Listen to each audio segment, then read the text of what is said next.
Since I made a video talking about my first complete experience with the original RE2, I'm back again with a video discussing the RE2 Remake that came out in 2019, 5 years ago. This isn't necessarily a comparison video breaking down every little thing that's different, but I feel like I'm able to have a better understanding of the baseline for what RE2 Remake should have or could have been since playing the original. And to be honest, there are a lot more differences than I expected in terms of the content or story, and decisions that seemed like were made for release deadlines or just being out of touch with the original. Now, before I start though, I have to say I really enjoy this remake a lot. Mainly because I just love everything Resident Evil, unless you're these two. If you watched my previous video where I strongly think that RE7 saved the franchise and allowed it to let the franchise breathe, I think very similarly of that with RE2 Remake. I still think that RE7 gave the franchise that push to show fans that the classic Resident Evil is still there, but with more modernized features and mechanics, while in the case with RE2, more or less, propelled that hype and love for the franchise further once released, even though people aren't super accepting of it, because of the aforementioned things I listed earlier. I stand by this because we would go on to see 2 more remakes after RE2's remake, and possibly more on the way after the post-credits scene in RE4 Remake. So, however you feel, I think that RE2 Remake was a great thing for the series as a whole. Plus, it was a smart decision for Capcom to do as such, since the original RE2 is so widely loved by fans and is arguably the strongest of the 3 when it comes to the original trilogy. Well, you're probably wondering why I feel this way when it comes to RE2 Remake, and it's simple. I love just seeing a more modernized version of the classic, exploring RPD, the sewers, nest, and other areas throughout the game with updated graphics and visuals, with better gunplay, better voice acting, and some of the most iconic monsters in the franchise. Although, you don't get that classic horror vibe from having fixed camera angles where you can't see what's going on, but you hear the horrific sounds that await you when you traverse that corner or change cameras. They do add a new element to the horror in RE2 Remake that just fits well in my opinion. You slowly push through those dark hallways with a flashlight, hallways that are tightly made on purpose to make you feel like you're claustrophobic, with perfect designs in that hallway scattered with blood, scratch marks, broken windows, and so much more to complement what they're trying to achieve. It works, it looks great, and it feels great. Add the zombies or lickers to these hallways once you progress through the game, and it comes full circle with horror that is perfectly designed for this remake. The thing that I love what they do in this is that they change where the first location for the liquor is from the original. Not saying that I like when they change things from it, but on the first playthrough, for people that were familiar, it must have thrown them off. Because you see the bodies that the liquor piled up in that west hallway, but it's nowhere to be seen. You later encounter it in front of the Star's office. I remember playing it for the first time, RE2 Remake that is, and remembering that the liquor was there in the original when I went down that hallway. Now, this was before I actually recently played the original. I played RE2 Remake back in 2019, but I felt like my memory had betrayed me. I thought I had remembered it being there, so I convinced myself that I was wrong. I nearly died of a heart attack when that liquor finally attacked me from the ceiling. I like to think that they succeeded in changing something like that,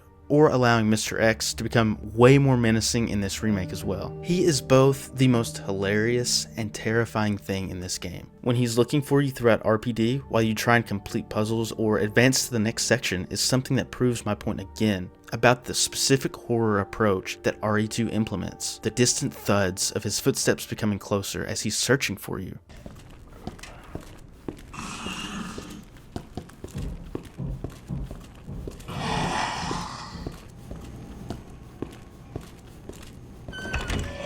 Not really sure where he's going to pop up really keeps you on edge. Even as many times as I've completed the game, through both stories, he still gets me from time to time. Come on, come on. I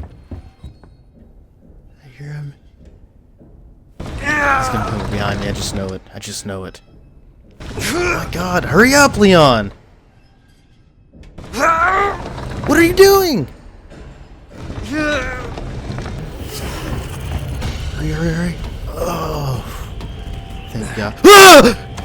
And the best part is that he shows up in both A scenarios as opposed to the original, which had him show up in the respective players' B scenarios. When he lifts up that helicopter through the hallway after you've doused out the flames, the music that plays with it just makes him more intimidating. You can tell right from the beginning that he's not to be trifled with. because it's true. I mean, just look at that top hat. You know he means business. Something else I want to discuss is the story for the remake and the original game. When looking at the overall story skeleton of both of these games, they're mostly the same, with just a few changes or tweaks. Most of the changes occur through the puzzles and the design to RPD, or the way that you explore RPD, the sewers, and Nest. The character motivations are still there, like Leon not showing up to Raccoon City on his first day. Only difference in this one is that he was told not to come, while in the original he apparently overslept because he had been drinking the night before due to him and his girlfriend breaking up. Claire's motivations are exactly the same. She's just looking for her brother Chris. Claire and Leon meet up, although it seems like they were more in the outskirts of Raccoon City in the remake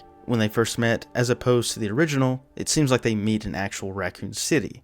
As before, they do split up because a trucker is infected and turns behind the wheel, resulting in him crashing into their car, causing them to become separated.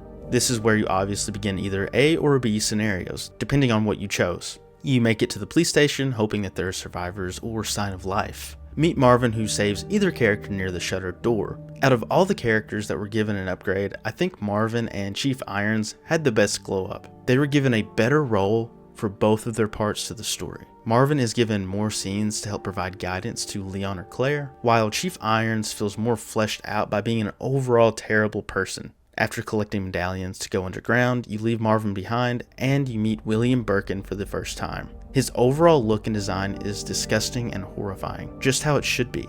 Once you defeat him, you're met with either Sherry or Ada, depending on who you're playing as. And at this point, this is where the story pretty much separates as far as personal stories go for these characters. You're still doing the same things, just a little differently, because prior to this, you're basically doing the same things with some of the same interactions. With the introduction of Sherry and Ada, that's not necessarily the case. Leon develops a bond with Ada that develops as the game goes on. He even begins to trust her and believes that she's a member of the FBI, while Claire is given a more guardian type role with Sherry, telling her that she'd help her find her mom. If you're playing as Claire, Chief Irons kidnaps Sherry and holds her hostage in exchange for the pendant that she dropped before she was taken away. In Leon's case, he makes it to the parking garage, realizes he needs a key, and is attacked by a zombified dog, resulting in him being saved by Ada, which is where they officially meet. She leaves, Leon follows, and he is introduced to Ben, a reporter that was working on a case to get Chief Irons exposed to the world because of his corrupt acts. At this point, both characters are looking for a keycard to bypass the locked parking garage door. Ben has the keycard for Leon, while a keycard is locked behind a door for Chief Irons' office for Claire.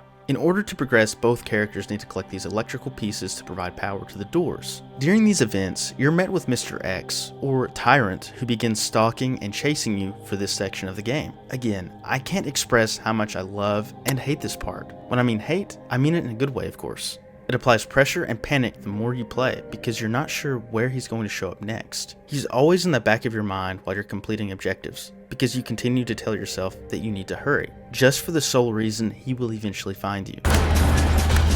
X gon' give it to you. Once you obtain the keycards, Claire ventures off to save Sherry, which leads up to Chief Irons being killed by Birkin, while Leon and Ada venture through Kendo's gun shop. They added more emotions to Kendo as well, which is something else that I loved. I'd even say his character was given an upgrade like Marvin and Chief Irons too. They hit you with an emotional moment because his daughter's infected and she's about to turn. He's understanding of what he has to do, but his emotions are getting the better of him.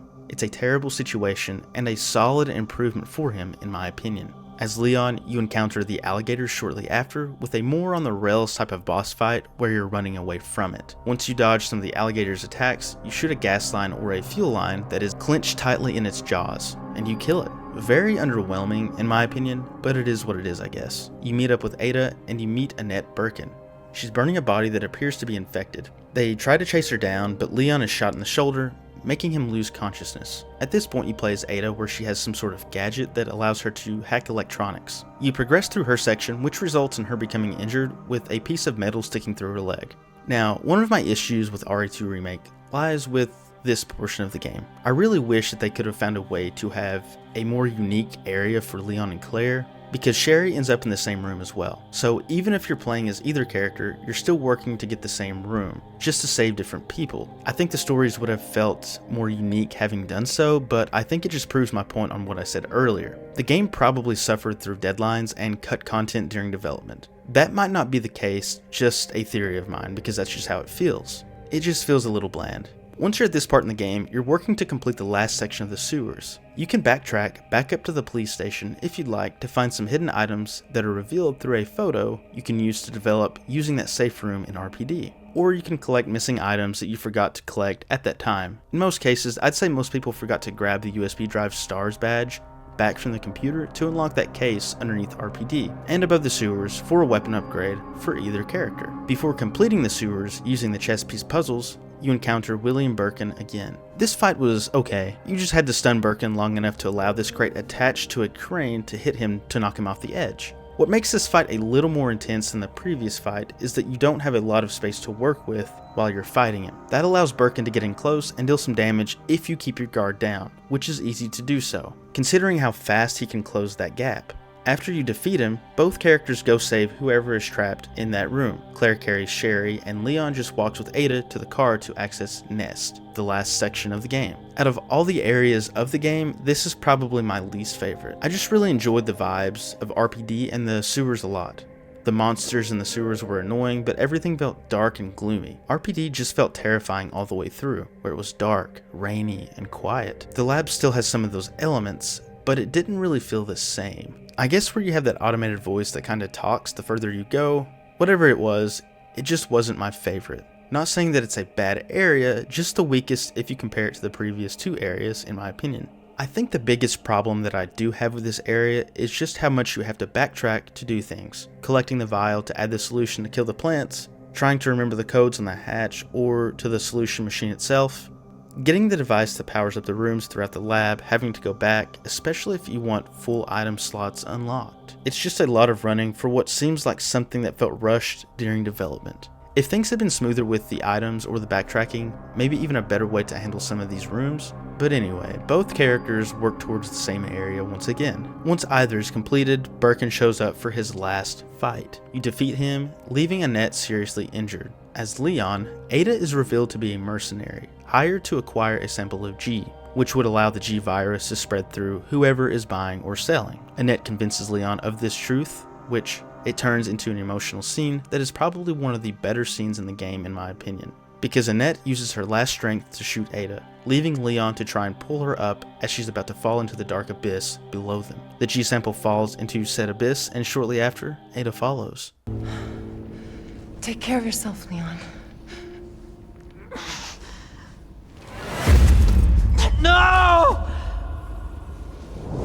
Leon heads down to the elevator to fight Mr. X, who transforms into his full tyrant form. You defeat him with the help of Ada, somehow still alive. She drops a missile launcher to Leon so he can destroy the entire top portion of Tyrant, allowing him to escape. In Claire's scenario, Annette cures Sherry, but dies due to her injuries caused by William Birkin. Claire and Sherry both leave together, powering up the train car, but realizes that William is still alive, leaving Claire to defeat him once again. After doing so, they leave, and it turns out Leon jumped on the train car too. Just like the original, in order to get the true ending, you have to play through the B scenario or the second run, where you have to defeat Birkin one final time. The biggest takeaways I have about the remake is that there is so much to do right and improve on. It's a game that shines brightly as a survival horror game. The improved gunplay, acting, visuals, and overall design really stuck the landing for the most part. My biggest complaint about RE2 Remake is how they handled Leon and Claire. It was almost like Capcom wanted them to become a couple at certain times, and then they didn't. I wasn't really a fan of that because it just felt out of place. Also, their actual dialogue could be a little better since it felt stale at times, but the other character interactions throughout the game were solid for the most part. That's what I really liked about the original.